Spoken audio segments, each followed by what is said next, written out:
ধন্যবাদ জনাব মোহাম্মদ। বিএনপির প্রচার সম্পাদক ও টাঙ্গাইল ৫ আসনে দলটির মনোনীত প্রার্থী সুলতান সালাউদ্দিন টুকু বলেন, আগামীর বাংলাদেশকে গড়ে তুলতে হলে সকলকে ঐক্যবদ্ধভাবে আগামী নির্বাচনের জন্য কাজ করতে হবে। আজ দুপুরে টাঙ্গাইল শহরের শহীদ মিনারে দেশনেত্রী বেগম খালেদা জিয়ার দোয়া মাহফিল ও আলোচনা সভায় প্রধান অতিথির বক্তব্যে তিনি এসব কথা বলেন। দেশনেত্রী বেগম খালেদা জিয়া এদেশের মানুষের জন্য সর্বোচ্চ ত্যাগ স্বীকার করেছেন। এছাড়া দেশনেত্রী বেগম খালেদা জিয়া এদেশের মানুষের অধিকার আদায়ে সর্বোচ্চ ভূমিকা পালন করেছেন। কখনো তিনি অন্যায়ের কাছে আপোষ করেননি। আজকে সেই নেত্রী আমাদের মাঝে নেই। এতে করে বাংলাদেশ আজকে অভিভাবক হারিয়েছে।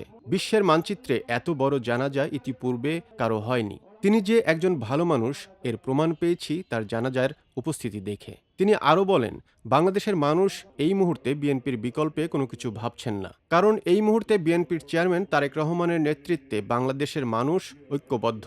এদেশের মানুষ মনে করেন তারেক রহমানের নেতৃত্বে বাংলাদেশ ঘুরে দাঁড়াবে। তারেক রহমান ক্ষমতায় আসলে মানুষ তার গণতন্ত্রের অধিকার ফিরে পাবে, সেই সঙ্গে বাক স্বাধীনতাও রক্ষা পাবে। টুকু আরও বলেন, আমি নির্বাচিত হলে এই টাঙ্গাইলকে মডেল টাঙ্গাইল হিসেবে গড়ে তুলব। সেই সঙ্গে চাঁদাবাজ, সন্ত্রাস, মাদক এবং কিশোর গ্যাং মুক্ত টাঙ্গাইল গড়ে তুলব।